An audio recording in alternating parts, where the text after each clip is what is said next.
Gue pernah baca katanya ada yang sampai tumbal anggota keluarga. Iya. Pak Panglima, adakah yang akan atau sedang proses mengorbankan anak kandungnya sendiri? Untuk pesugihan. Saya lihat ada. Ada. Saya lihat ada. Astagfirullahaladzim. Itu artisnya Saya nggak mau mengatakan inisial laki apa. atau perempuan? Perempuan. Kalau pesugihan itu kan Semua cerita tersebut, atau hanya sebatas klaim yang masih menuai pro dan kontra, tonton videonya hingga usai karena saya akan memberikan komentar cukup panjang di bagian akhir video. Yuk kita tonton videonya. di rumah itu. Ternyata setan itu piaraan bapaknya sendiri kayak gitu loh. Ya. Nah, kayak gitu agak susah gitu sembuhnya, kecuali kuasa Allah ya. Kita mau selalu Ya. optimis ketika mendoakan pasien. Umumnya kalau pesugihan itu sih tidak jauh Tapi bisa dari dibatalkan ya Bang? saudara kita sendiri, orang yang sangat terdekat sama kita. Ya bisa dikatakan musuh dalam selimut sih. Ya Allah. Itu nggak bisa dibatalkan perjanjian itu. Nggak bisa, karena itu kan pada saat dia ingin melakukan perjanjian dia sudah membuat list bahwasanya target orang-orang yang bakal menjadi tumbal siapa aja gitu. Artis perempuan sekarang sedang dalam proses mengorbankan anaknya demi popularitas dan kekayaan. Ya. Ngeri. Semoga taubat secepatnya ya. Ya. Cuman ya semakin parah ini. Ternyata anaknya itu ada dalam daftar tumbalnya dia selain yang 13 itu. Haram jada enggak dianya. Iya kan, aduh. Kok tega banget ini perempuan haram jadah satu ini ya. Tuh si mbak itunya, siapa, Mbak Tutinya ya, yang satunya sudah nggak ada kabar lagi dia nggak bermain medsos juga, cuman bisa dihubungin lewat WA centang satu. Setelah beri kesaksian ya kan nggak ada kabar dia. Ih, haram jadah banget perempuan itu ya kan. Masa anaknya mau dijadikan tumbal kan, aduh nggak ngerti lagi. Ya wajar lah mantan suami mau ngambil anak-anak itu demi keselamatan, karena mantan suami juga bilang selama ini yang ditargetkan itu dia sama anaknya yang paling kecil, ya kan. Jadi kita harus dukung dia mengambil anaknya demi keselamatan si anak-anak itu. Iblis, perjanjian.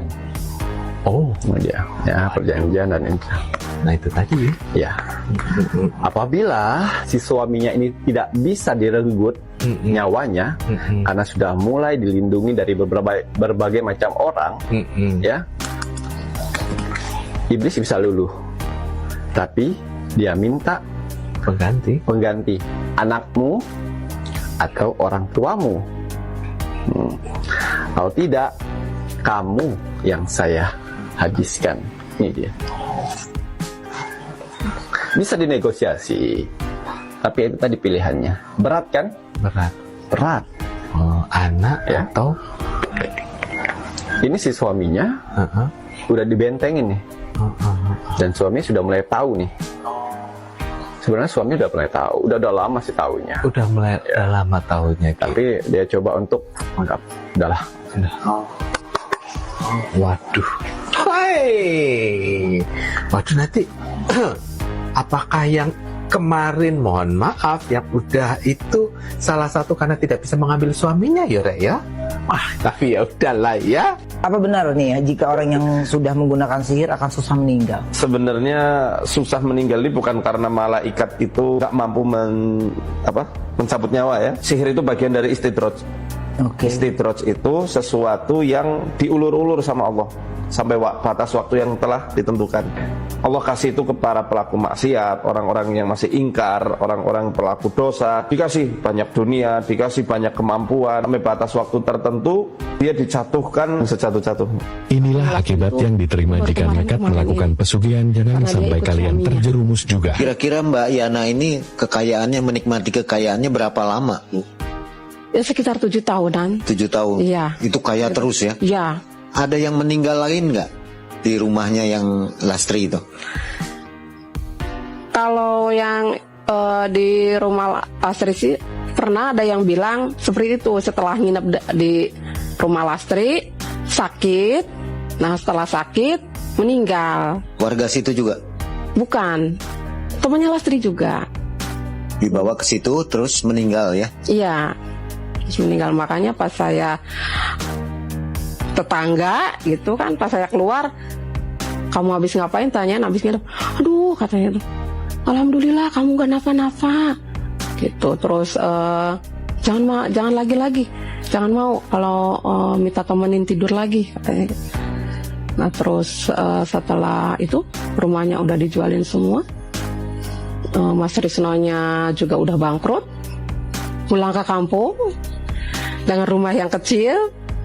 Dia Mas Risnonya menikah lagi, tapi nggak lama, paling berapa bulan cerai, nikah lagi, cerai lagi, nikah lagi, cerai lagi. Udah nggak kaya ya? Udah nggak kaya. Dan sekarang itu sangat tragis kehidupannya. Sekarang dia tidak usaha, tidak apa, sampai dia tuh sekarang penerima bansos. Saya bilang, kadang saya tuh, alhamdulillah ya Mi, Allah tuh emang maha baik. Kata saya tuh, walaupun tahu makhluknya seperti itu, masih tetap dikasih rizki.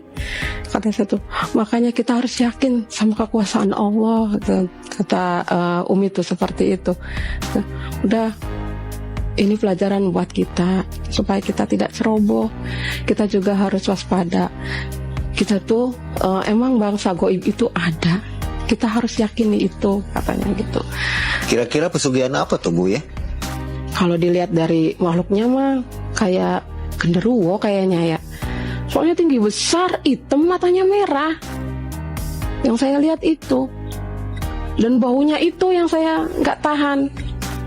Berarti ini pesugihan terbuka ya, istilahnya adik-adiknya Mbak Yana tahu semua keluarganya ya? Seperti itu? Iya, kayaknya seperti itu. Masalahnya yang saya tangkap sekarang nih, yang ditugaskan mencari untuk tumbal itu ya Lastri. Lastri ya? Iya, karena selalu Lastri yang cari teman lamanya, ya. Suruh nginep di situ gitu. Iya. Terakhir ketemu Lastri kapan Bu? Kayaknya 2 tahun yang lalu deh, karena dia juga udah punya anak gede, saya juga punya anak gede. Cuman ya saya hanya begitu aja. Dia berjualan, penghasilannya juga ya pas-pasan. Pokoknya yang saya tahu tuh tadinya suaminya kerja tapi terusnya nggak kerja. Sekarang jadi yang cari nafkah itu Lastri, bukan suaminya. Jadi efek dari pesugihan itu sampai sekarang Bu ya? Iya. Baik Bu Tiwi, kisahnya menarik sekali. Jadi mungkin dari Ibu sendiri ada pesan untuk penonton Malam Mencekam. Kira-kira apa? Ya kalau saya mah pesannya jangan lupa sama Allah aja. Pokoknya kalau kita ada kesusahan, kita ngalamin hal yang aneh-aneh, udah sebut nama Allah aja. Andaikan waktu itu Ibu nggak inget Allah, mungkin udah terbawa ya jadi tumbal. Iya, betul. Seperti korban-korban yang lainnya sebelumnya ya. Iya.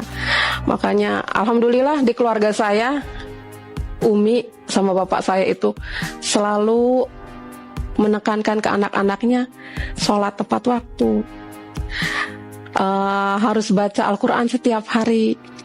Karena sampai bilang gini, kewajiban kita baca Al-Quran itu 100 ayat sehari, itu kewajiban kita, katanya gitu.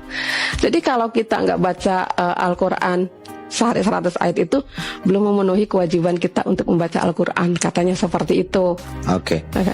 Baik Bu Tiwi, terima kasih. Kisahnya sungguh menginspirasi ya. Berhati-hati dalam menerima tawaran. Iya. Tidur di rumah orang kaya ngeri juga jadinya. Betul. Ada apa-apanya ya. Iya. Tapi nggak semua. Iya. Kok tanggapannya tentang Gunung Kawi? Soalnya beberapa hari ini Gunung Kawi itu lagi hype-hype-nya, lagi viral-viralnya. Terus kan Koko pernah ke Gunung Kawi. Coba kok, Gunung Kawi itu apa? Udah, simple aja sih sebenarnya. Gunung Kawi itu udah lah, tempat pesugihan, udah, tempat sugih. Jadi buat kamu yang punya usaha, yang punya bisnis, udah langsung ke Gunung Kawi, biar sugih. Tuh. Cuma, ketika mental lu miskin, lu akan tergiur sama hal-hal yang seperti itu. Tapi, ketika mental lu kaya, sedikit pun kamu nggak akan tergiur sama hal-hal seperti itu. Gunung Kawi itu tempatnya nyaman, tenang, sejuk, bikin kita rileks. Jadi kalau kita ke sana itu kayak pikiran kita batin kita kalau yang sedang bergojolak ketika kita ke sana itu tuh kayak ngerasa damai aja gitu. Nah, seperti narasi-narasi yang beredar di luar sana sebenarnya nggak kayak gitu juga. Tapi itu balik lagi sama tujuanmu dan niatmu itu ke sana mau ngapain. Ya, balik lagi sama diri kita sendiri. Juru kunci kan tahu resikonya, makanya tidak mau melakukan pesugihan. Karena nggak mau nanti anak keturunannya itu sengsara. Kata siapa? Kata siapa nggak sengsara? Kata siapa? Pasti sengsara. Walaupun tahu resikonya, walaupun juru kunci itu tidak melakukan pesugihan, tapi kan juru kunci itu kan dapat uang, dapat upah. Jadi pelantara yang menghantarkan orang-orang yang melakukan pesugihan, orang-orang yang melakukan penglarisan. Ya kan, juru kunci juga bukan orang kosongan. Juru kunci pasti punya pegangan, dia punya perewangan. Dan kebanyakan, mohon maaf walaupun tidak semuanya, tapi kebanyakan juru kunci itu ya kena imbasnya juga. Walaupun dibilang kenapa juru kunci itu hidupnya itu sederhana, nggak kaya, dia nggak mau melakukan penglarisan karena juru kunci itu tahu resikonya. Walaupun dia tahu resikonya, walaupun dia nggak melakukan pesugihan, kan sama aja dia dapat duit dari orang yang melakukan pesugihan. Orang yang mau melakukan pesugihan kan menghantarkannya, dia dapat uang, sama aja kena ikatannya. Makanya kebanyakan orang yang jadi juru kunci, kebanyakan keturunannya itu ya hidupnya ya banyak yang ya biasa aja dan berantakan juga. Dan biasanya orang yang jadi juru kunci juga punya perewangan. Dan biasanya ketika mau wafat, dia akan disiksa dulu. Selain juru kuncinya itu yang disiksa oleh perewangannya, karena perewangannya itu akan masuk, biasanya dikasih sakit lama, udah nggak bisa ngapa-ngapain, tapi nggak wafat. Ya karena yang di dalam separuhnya udah bukan dia lagi, tapi dari perewangannya. Selain juru kunci itu yang disiksa, keluarganya juga disiksa. Ini aku mau cerita, aku punya saudara, dia seorang guru kunci. Dulu waktu mau wafat, dia itu disiksa, dikasih sakit, nggak bisa ngapa-ngapain. Wajahnya itu udah kayak perewangannya. Waktu aku dikirimin fotonya, aku bilang, wah ini mah bukan bapak kamu, ini mah perewangannya bapak kamu lagi disiksa bapak kamu, aku bilang gitu kan. Ini mah udah genderuwo, aku bilang gitu kan.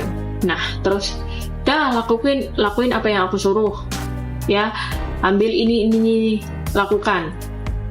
Bacanya apa? Kan nanya bacanya, doanya ini. Tapi nanti sebelum diitukan, kamu bilang kalau mau diangkat penyakitnya, angkat lah. Ya Allah, kalau mau diambil, ambil. Kita semuanya, anak dan istri udah ikhlas. Dilakuinlah pagi-pagi itu habis telepon aku. Ya. Orang ngelakuinnya aja sambil teleponan sama aku. Tahu nggak? Sorenya aku dikabarin, jam 4-an lah. Kan, apa itu? Sini sama Ono kan bedanya kan beda sejam, pokoknya jam 3 lebihan. Nah, jam 3 lebih hampir setengah 4 itu dia wafat. Terus aku dikabarin udah wafat. Dia bilang makasih ya gitu. Aku bilang sama-sama gitu kan. Ingat ya, buat kalian kalau mau konsultasi silakan, tapi kalau nyari penglarisan jangan sama aku. Kalau mau nyari pesugihan, jangan konsul sama aku.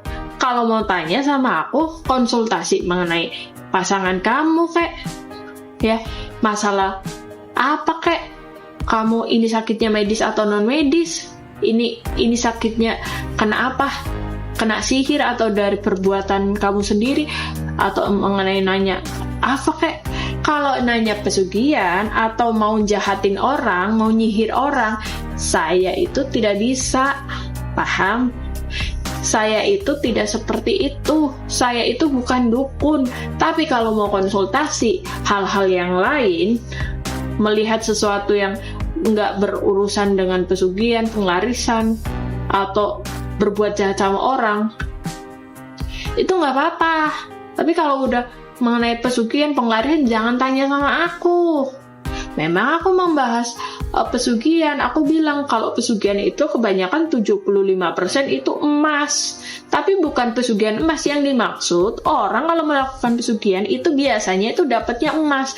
Emasnya itu dijual jadi duit. You know? Jadi duit. Kayak aku nih pakai emas, dijual jadi duit. Tapi ini aku kerja, gajian tiap bulan, mijit juga. Mijit siapa? Mijit kaki sendiri.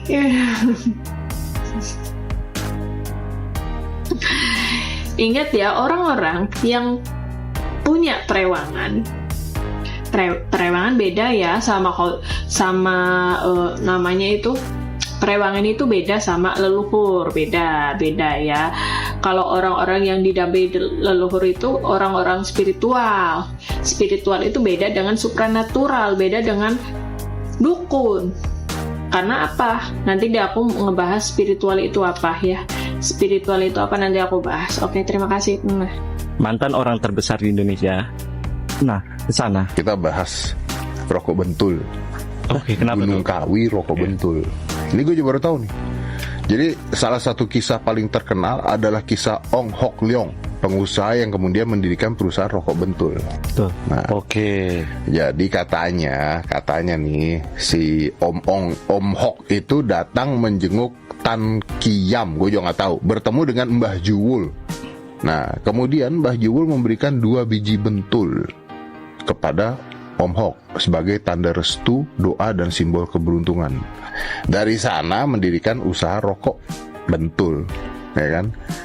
Tiba-tiba, meledak pesat. Akhirnya keberhasilan tersebut, keberhasilan Gunung Kawi. Tuh, itu salah satu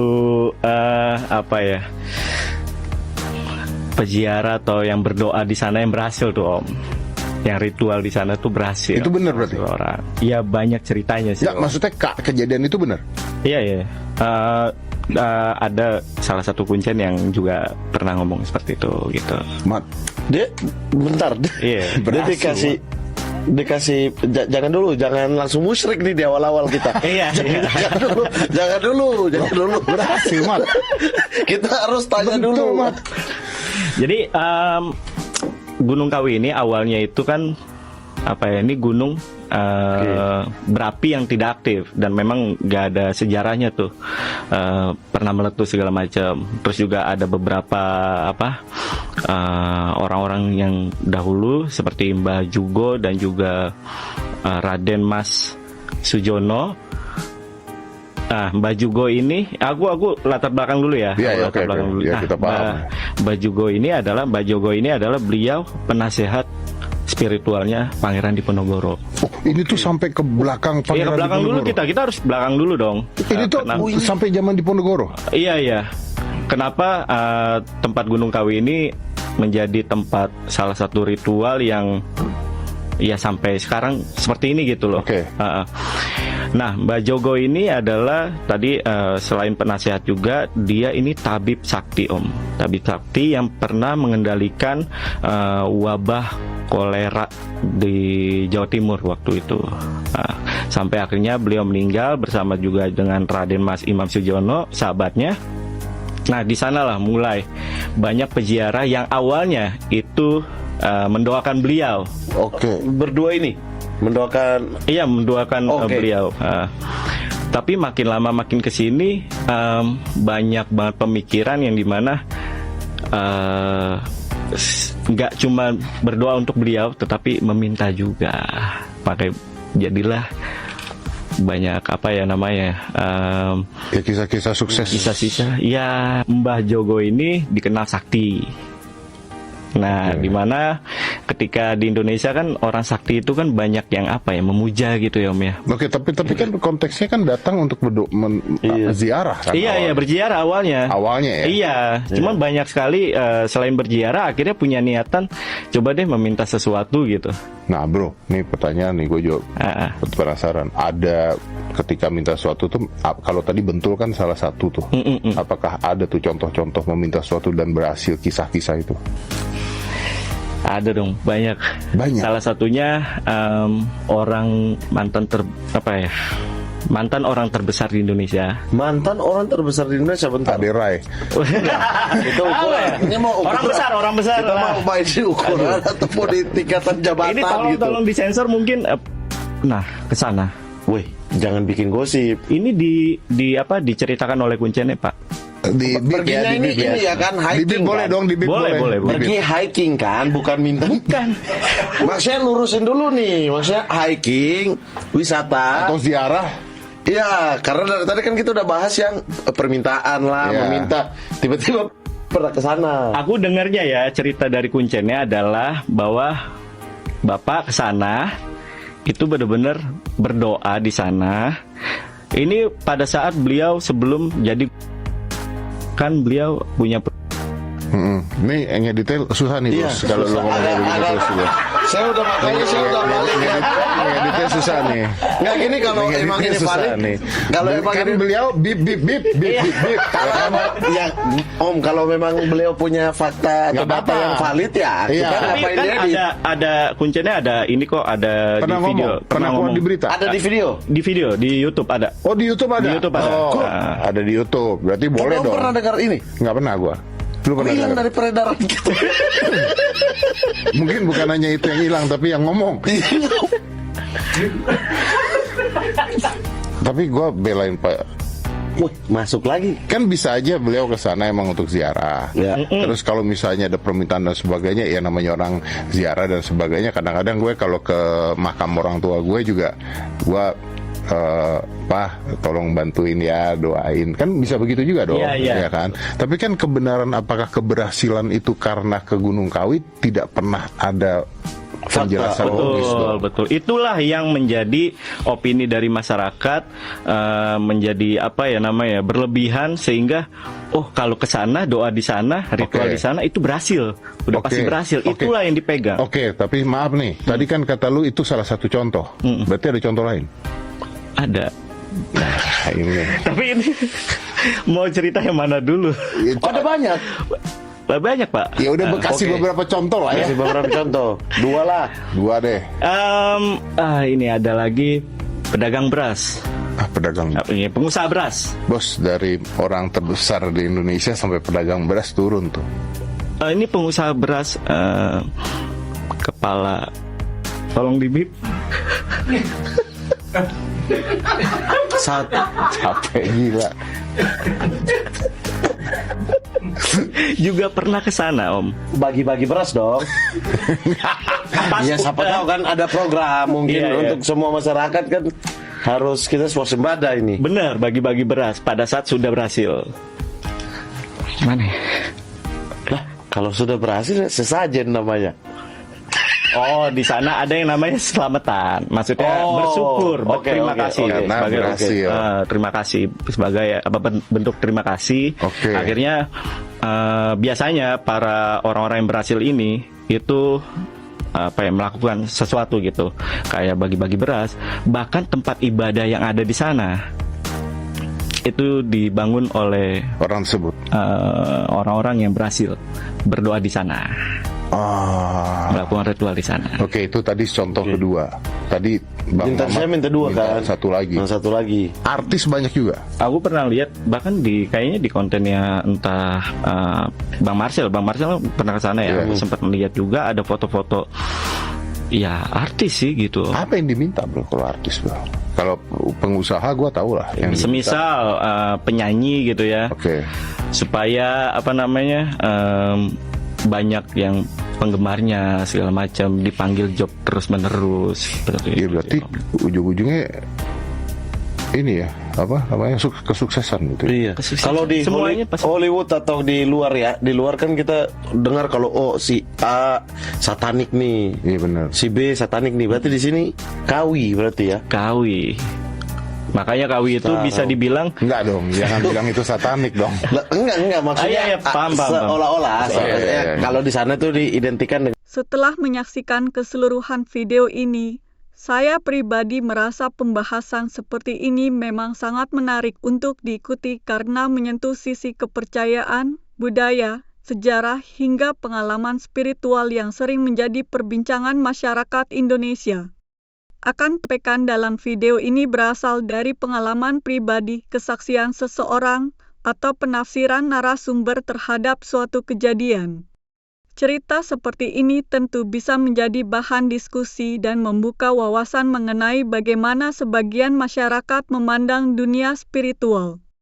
Namun, menurut saya, pengalaman pribadi tidak selalu bisa dijadikan bukti bahwa suatu peristiwa benar-benar terjadi sebagaimana diceritakan.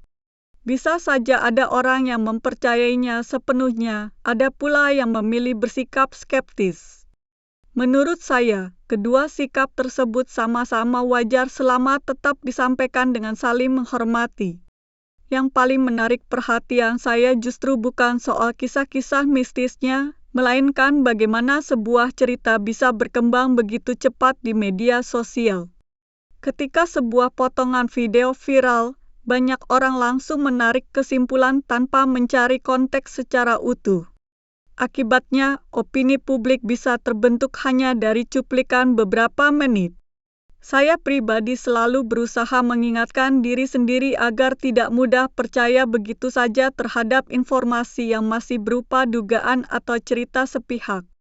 Saya juga berpikir bahwa ketika sebuah pembahasan menyangkut tokoh publik, artis, atau siapapun yang masih hidup, kita harus ekstra hati-hati. Jangan sampai kita ikut menyebarkan tuduhan yang belum memiliki dasar yang kuat. Sebagai penonton, menurut saya lebih baik kita mendengarkan berbagai sudut pandang, lalu menyimpulkan dengan kepala dingin. Tidak semua yang viral pasti benar, dan tidak semua yang ramai dibicarakan otomatis menjadi fakta. Kalau berbicara mengenai Gunung Kawi sendiri, saya pribadi melihat tempat tersebut memiliki sejarah yang panjang dan dikenal sebagai salah satu lokasi ziarah yang didatangi banyak orang dengan berbagai tujuan. Ada yang datang untuk berdoa, ada yang datang untuk mengenal sejarah, ada yang sekadar wisata, dan tentu ada pula berbagai cerita yang berkembang dari mulut ke mulut. Menurut saya, kita tidak boleh langsung menggeneralisasi bahwa setiap orang yang datang ke sana memiliki tujuan yang sama. Niat setiap orang tentu berbeda-beda. Saya juga merasa bahwa pembahasan tentang pesugihan selalu menarik perhatian masyarakat karena berkaitan dengan keinginan manusia untuk memperoleh kekayaan secara instan. Menurut saya, keinginan mendapatkan hasil besar tanpa proses memang selalu menjadi godaan. Karena itulah cerita-cerita mengenai pesugihan terus hidup dari generasi ke generasi. Terlepas dari benar atau tidaknya setiap kisah yang beredar, saya mengambil pelajaran bahwa jalan pintas seringkali digambarkan memiliki konsekuensi yang berat. Pesan moral seperti inilah yang menurut saya lebih penting daripada sekadar sensasi cerita. Hal lain yang saya tangkap dari video ini adalah pentingnya memiliki sikap kritis. Di era media sosial seperti sekarang, informasi datang begitu cepat dan seringkali bercampur antara fakta, opini, pengalaman pribadi, dan rumor. Menurut saya, kita perlu membiasakan diri untuk memeriksa sumber informasi, membandingkan berbagai sudut pandang, dan tidak langsung mempercayai setiap narasi yang muncul. Sikap kritis bukan berarti menolak semua cerita, tetapi juga bukan berarti menerima semuanya tanpa pertimbangan. Saya juga menyukai ketika pembahasan mengingatkan kita untuk tetap mendekatkan diri kepada Tuhan. Terlepas dari bagaimana seseorang memandang kisah-kisah spiritual, saya rasa setiap orang akan sepakat bahwa memperbanyak ibadah, berbuat baik, bekerja keras, dan menjaga hubungan dengan sesama adalah hal yang jauh lebih bermanfaat dibanding mengejar sesuatu dengan cara yang merugikan diri sendiri maupun orang lain. Menurut saya, kesuksesan sejati tetap datang dari proses yang panjang. Tidak ada jalan yang benar-benar instan tanpa risiko. Bahkan ketika kita melihat seseorang berhasil, seringkali kita hanya melihat hasil akhirnya, bukan perjuangan bertahun-tahun yang telah ia lalui. Karena itu, saya lebih percaya bahwa kerja keras, konsistensi, belajar terus-menerus, dan doa adalah kombinasi yang jauh lebih masuk akal untuk mengejar kesuksesan dibanding mempercayai jalan pintas yang belum tentu benar. Saya juga ingin mengajak teman-teman untuk menghargai perbedaan keyakinan. Ada orang yang percaya dengan cerita-cerita supranatural, ada juga yang melihat semuanya dari sudut pandang ilmiah atau psikologis. Menurut saya, perbedaan tersebut tidak perlu menjadi alasan untuk saling menghina atau merendahkan. Justru akan lebih baik jika kita berdiskusi dengan santun dan saling menghormati.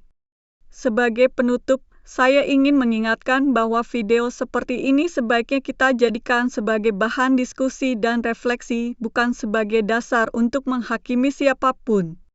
Jangan mudah menyebarkan tuduhan kepada seseorang tanpa bukti yang jelas dan jangan pula langsung mempercayai setiap informasi yang viral hanya karena banyak dibicarakan.